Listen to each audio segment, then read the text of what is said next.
ஓம் சாய்ராம் நற்பவி ஆறுமுகம் அருளிடும் அனுதினம் ஏறுமுகம். நான் மாரியம்மாள் சரவணன். எல்லாரும் எப்படி இருக்கீங்க? இன்று வியாழக்கிழமை பாபாவோட அற்புதங்கள் கேட்க அவளோட வந்திருப்பீங்க. உண்மையிலே இன்றைய வீடியோ பதிவு பாபா பேசும் தெய்வமாக இருந்து நிகழ்த்திய அற்புதம் தான் பார்க்க போறீங்க. அதனால வீடியோ பதிவு ரொம்ப ரொம்ப அற்புதமாகவும் சுவாரஸ்யமாகவும் இருக்க போகுது. அதனால வீடியோவை ஸ்கிப் பண்ணாம பாருங்க. வீடியோக்கு ஒரு லைக் போட்டு வந்துருங்க. இப்போ நம்ம வீடியோக்குள்ள போயிடலாம். பதிவுக்குள்ள போறதுக்கு முன்னாடி ஒரு சின்ன தகவல் மட்டும் சொல்லிடுறேன். நேற்றைய வீடியோ பதிவுல நம்ம நல்லம்பாக்கத்துல வேல்மாறல் கூட்டு பிரார்த்தனை வைக்க போறேன் அப்படின்னு சொல்லியிருந்தேன். அப்போ அந்த பூஜையில அன்னதானத்துக்கு உங்களால முடிஞ்ச உதவி செய்யுங்க அப்படின்னு சொல்லி சிவகுருநாதன் ஐயாவுடைய நம்பர் கொடுத்திருந்தேன்னா அதுல ஒரு நம்பர் தவறா போயிடுச்சுங்க. அதனால இப்ப நான் கீழே உங்களுக்கு அவருடைய நம்பர் தரேன். இந்த நம்பர் நீங்க பயன்படுத்திக்கோங்க. உங்களால முடிஞ்சது அந்த பூஜைக்கு தேவையான பூஜை பொருட்களுக்கோ இல்ல அன்னதானத்துக்கோ உங்களால முடிஞ்ச உதவி செய்யணும்னு நினைக்கிறவங்க தாராளமா செய்யலாங்க. ஷீரடி தெய்வத்தின் சத்திய வாக்கு. இன்று நமக்கு பாபா என்ன கொடுக்க போறாரு அப்படின்னு பார்ப்போம். ஷீரடி புரவாசினம் கருணாமூர்த்தி ஸ்வரூபம் சர்வரோக தோஷ நிவாரணம் ஷீரடி சாய்நாத தரிசனம். ஓம் சாய்ராம்.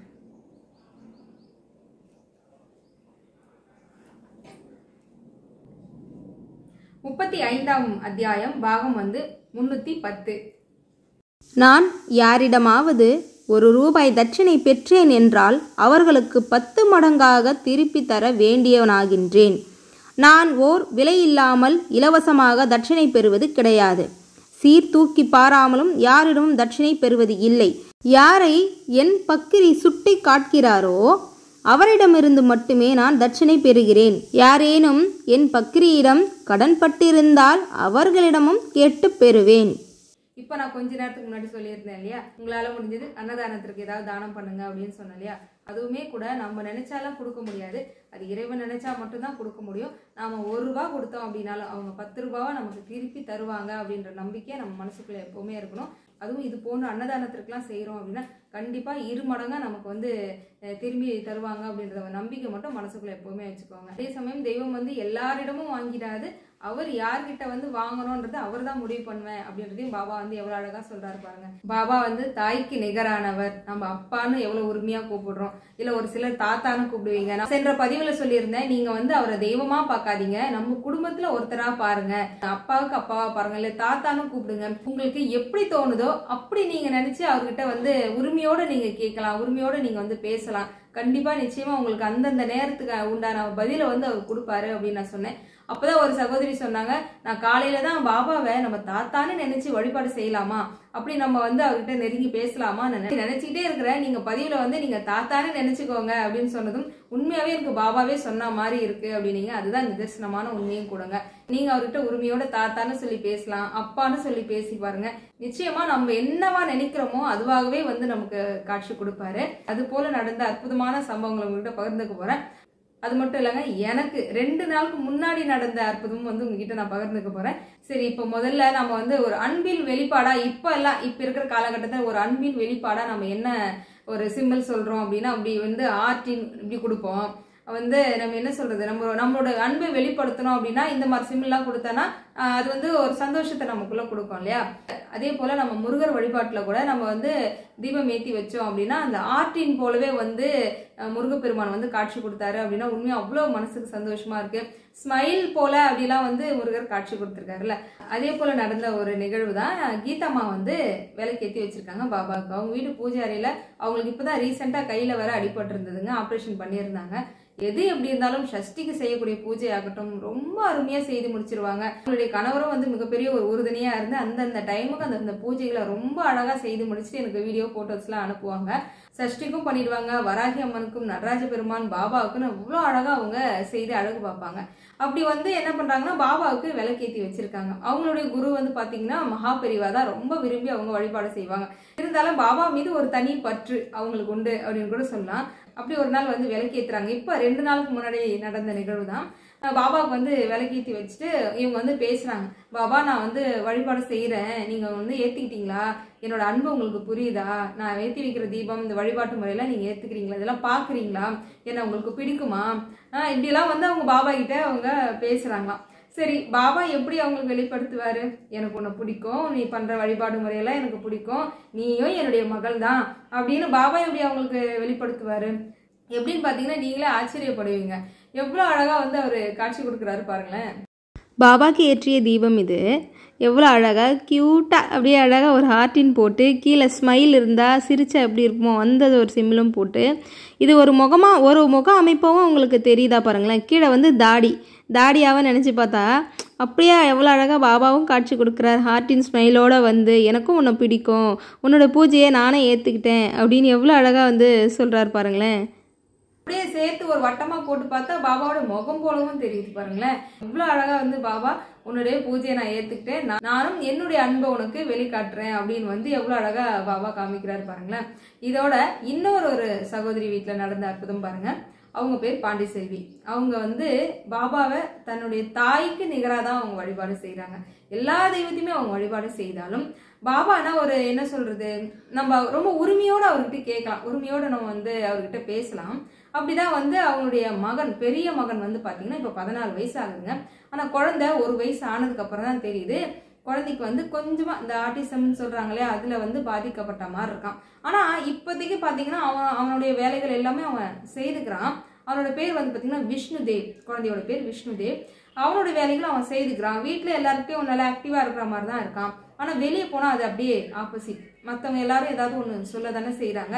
குழந்தை வந்து ஆக்டிவா இல்லை, ஒரு மாதிரியா இருக்கிறான், சரியா பேச மாட்டேங்கிறான், தனியா போய் ஒரு இடத்துல அமர்ந்துக்கிறான் அப்படின்னு இதெல்லாம் யாராவது சொல்லிக்கிட்டே இருப்பாங்களாம்.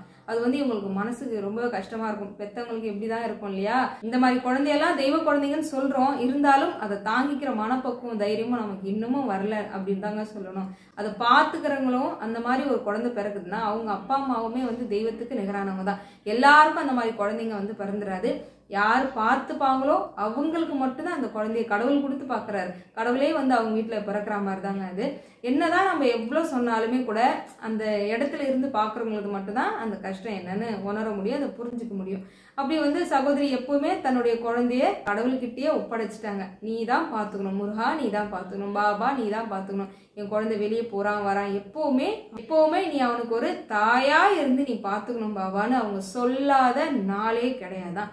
அத எவ்வளவோ அழகா பாபா வந்து உன்னுடைய மகன் என்னுடைய பிள்ளை, நான் பாத்துக்காம வேற யார் பாத்துப்பா, நீ என்கிட்ட ஒப்படைச்சிட்டல, நான் பாத்துக்கிறேன் உன்னோட குழந்தையன்னு எவ்வளோ இதை விட வேற எப்படி வந்து சொல்ல முடியும்னு எனக்கு தெரியல. அவங்க பாபாவுக்கு முன்னாடி ஒரு விளக்கேற்றி வச்சிருக்காங்க. அந்த விளக்க பாருங்க, அதோட சுடர் ஒளியை பாருங்க. நம்ம வந்து நம்ம கண்ணியை நம்மளால நம்ப முடியல. இப்படியெல்லாம் கூட வந்து பாபா வந்து சொல்வாரா அப்படின்ற மாதிரி ரொம்ப அப்படியே ஆச்சரியத்துல அப்படியே வியந்து போற மாதிரி இருந்ததுங்க. இங்கே பாருங்கள், இது பாபாவுக்கு ஏற்றிய தீபச்சுடரில் எவ்வளோ அழகாக நீ உன்னுடைய குழந்தைய என்னிடம் ஒப்படைச்சிட்டல, அப்போது ஒரு தாயை ஒரு குழந்தை எப்படி பார்த்துக்குமோ அதன்படி நான் பார்த்துக்கிறேன், நீ கவலையை விடு, நான் இருக்கிறேன் அப்படின்ற மாதிரி எவ்வளோ அழகாக வந்து சுடர் விட்டு காமிக்கிறார் பாருங்கள். பேசும் தெய்வங்க சாயப்பா. நீங்கள் எல்லாருமே மனசு விட்டு அவர்கிட்ட பேசி பாருங்கள், நிச்சயமாக அவங்க எல்லாருக்கும் பதில் தருவார். அதோட நம்ம விஷ்ணுதேவ் தம்பிக்காகவும் நம்ம எல்லாரும் கூட்டு பிரார்த்தனையாக வேண்டிப்போம். தம்பி நல்லா படித்து பெரிய ஆளாக ஆகணும், அந்த அம்மா அப்பாவுக்கு நல்ல பிள்ளை அப்படின்ற ஒரு பேர் வாங்கி கொடுக்கணும் அப்படின்னு நம்மளும் சாயப்பா கிட்ட வேண்டிப்போம். எவ்வளோ ஒரு மனசுக்கு பூரிப்பா இருக்குமோ அப்படி ஒரு அற்புதமான ஒரு இமேஜ்ல இது. அப்படி ஒரு இமேஜை வந்து அந்த விளக்கு ரூபத்துல கொடுத்து உன்னுடைய குழந்தை என்னுடைய பொறுப்புல இருக்கிறான், நான் பாத்துக்கிறேன், நீ ஏன் கவலைப்படுற அப்படின்னு பாபா வந்து எவ்வளவு அழகா சொல்லியிருக்காருல்ல. நிச்சயமா அவரை நம்பி நம்ம வந்து ஒரு விஷயத்த ஒப்படைச்சிட்டோம் அப்படின்னா தைரியமா நம்ம இருக்கலாம். அவர் கட்டாயம் நமக்கு பார்த்துப்பார். நமக்கு வந்து இக்கட்டான சூழ்நிலைகளிலும் அவர் நமக்கு காப்பாத்தி அதி அற்புதமான அற்புதங்களையும் அவர் நிகழ்த்துவாருங்க. எனக்கு நடந்ததுங்க, முந்தின நாள் நடந்தது.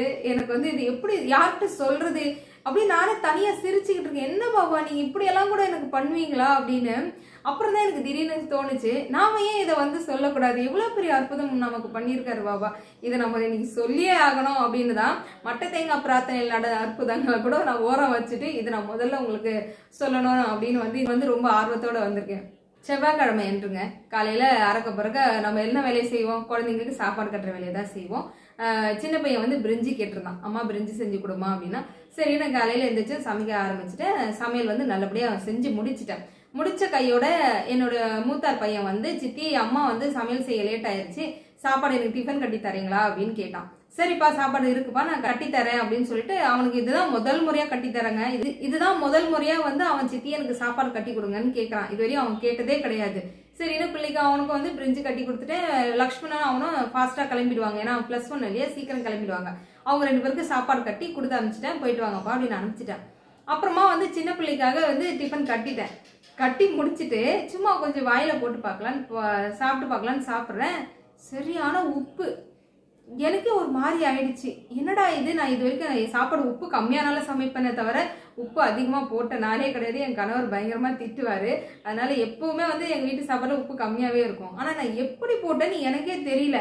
2 தடவையாக கவனக்குறைவாக போட்டுட்டேன் போல இருக்கு. அதனால ஒரு வாய் வச்சு பார்க்குறேன், உப்பு கரிப்பு எனக்கு வந்து மனசே கேட்கல. ஏன்னா பிள்ளைங்க மத்தியான நேரத்தை வந்து ரொம்ப பசியோடு வந்து சாப்பிடுவாங்களா. நம்ம வந்து இவன் ஸ்நாக்ஸும் எடுத்து போகாமல் போயிட்டானே, இந்த சாப்பாடை வாயில் வச்சானுங்கன்னா என்ன திட்டுவானோ தெரியல. அதை விட என்னைக்கும் கேட்காத பிள்ளை இன்னைக்கு தான் வந்து சாப்பாடு கொடுங்க சித்தி அப்படின்னு கேட்டான். அவனுக்கு இதை நம்ம கட்டி கொடுத்துட்டோமே அப்படின்னு எனக்கு மனசே கொள்ளலைங்க. எனக்கு உண்மையை என்ன சொல்றதுன்னே எனக்கு புரியல. உடனே ஓடி போய், பாபா இந்த மாதிரி நான் பண்ணிட்டேன், எனக்கு என்ன பண்றதுன்னு புரியல, பிள்ளைங்க பசியோடு வந்து சாப்பிடுவாங்க, இவ்வளோ உப்பு கொட்டி வச்சுட்டேன், எனக்கு என்ன பண்றதுன்னே எனக்கு புரியல பாபா, குழந்தைங்க வந்து எப்படி சாப்பிடுவாங்கன்னு தெரியல, பக்கத்துல யாராவது சாப்பாடாவது இன்னைக்கு கொடுக்கணும், கண்டிப்பா எனக்கு வந்து செமையா திட்ட போறான், நான் என்ன பண்றதுன்னே எனக்கு தெரியல, பிள்ளைங்க பசியோடு இருக்குமே அப்படின்னு சொல்லிட்டு அப்படியே புலம்புறேன் நான் அவர்கிட்ட. அப்புறம் இந்த ஒரு வாய் சாப்பாடு சாப்பிட்டதுமே சின்ன பிள்ளைக்கு மட்டும், அதனால எனக்கு தெரிஞ்சிருச்சு. விஸ்வாக்கு வந்து என்ன பண்ணேன், குருமா வச்சிருந்தேன், தோசையும் குருமா வச்சு கட்டி கொடுத்துட்டேன். அவன் வந்து பிரிஞ்சி கட்டலை. அவன் கேட்டான். அவன் வந்து என்ன சொன்னான், அம்மா நான் தானே உனக்கு பிரிஞ்சி செய்ய சொன்னேன், நீ அண்ணனுக்கு மட்டும் கட்டின, எனக்கு கட்டவே இல்லையே அப்படின்னா. டேய் நீ ஒரு வாய் சாப்பிட்டு பாடுறான்னு கொடுத்தா அவன் கீழே துப்பிட்டான். அம்மா என்னம்மா நீ பண்ணி வச்சிருக்க, நல்லாவே இல்லை அப்படின்னு சொல்லி துப்பிட்டான். அப்பயே நான் புரிஞ்சுட்டேன், அதனால தான்ப்பா உனக்கு தோசை கட்டியிருக்கேன், நீ இன்னைக்கு ஒரு நாள் அட்ஜஸ்ட் பண்ணிக்கோ அப்படின்னு சொல்லி அவனுக்கு கொடுத்து அனுப்பிச்சிட்டேன். எனக்கு இதுவே அன்னைக்கு முழுக்க மனசுக்குள்ள ஓடிட்டே இருந்தது. சாயந்தரம் அவனுக்கு வரானுங்க, வந்த உடனே வேகமா போனதும், டேய் சாரிடா தெரியாம வந்து அம்மா சாப்பாடுல வந்து உப்பு போட்டானா அப்படின்னா, அவனுங்க 2 பேருமே சொன்னதை கேட்டு அப்படியே எனக்கு என்ன சொல்றதுன்னு எனக்கு ஒரு நிமிஷம் புரியல. என்ன தெரியுமா சொன்னானுங்க, அம்மா நீ செஞ்சதுலயே இன்னைக்குதாம்மா ரொம்ப டேஸ்டா செஞ்சிருந்த, ரொம்ப நல்லா இருந்ததுமா அப்படின்னு லக்ஷ்மணன் சொன்னான். என்னுடைய மூத்த பையன் அவன் வந்து, சித்தி நல்லா இருந்தது சித்தி, நான் சாப்பிட்டேனே அப்படின்னு அவனும் சொல்றான். எனக்கு வந்து என்ன சொல்றதுன்னு எனக்கு புரியல. எனக்கு அப்படியே ஷாக் ஆயிட்டே தானே, என்னது இது. எனக்கு உடனே ஓடி வந்து, பாபா ரொம்ப நன்றி பாபா, குழந்தைங்க பசியோடு இருந்திருப்பாங்கன்னு நினைச்சேன், சாப்பிட்டு முடிச்சிட்டாங்களா, எனக்கு வந்து என்ன சொல்றதுன்னு இது என்னங்க நம்ம சொல்ல முடியும். என்னோட சந்தோஷத்துக்கு அளவே இல்லை. அப்புறம் நான் லட்சுமணி கிட்ட சொன்னேன், தம்பி இந்த மாதிரி நான் நிறைய உப்பு போட்டேன்டா, எங்க திட்ட போறியோ பசியோடு இருப்பியோ நினைச்சேன்னா, இல்லம்மா நல்லா இருந்தது, உண்மையா சொல்றேனே, இத்தனை நாள் பிரிஞ்சு செய்தோடு இன்னைக்கு ரொம்பவே நல்லா இருந்ததுமா அப்படின்னா. நம்ம இந்த அற்புதத்தை நான் எப்படிங்க நான் சொல்வேன். அவ்வளோ உப்பு கரிப்பு, நான் எனக்கே சாப்பிட பிடிக்கல. ஆனா அந்த பிள்ளைங்களோட அந்த சாப்பாட்டை என் சாய் எப்படி மாத்தினாருன்னு தெரியல. குழந்தைங்க அழகா வயிறார சாப்பிட்டுருக்காங்க. இதை நினைச்சு நான் வந்து சாய்க்கு நன்றி தான் சொல்லுவேன்.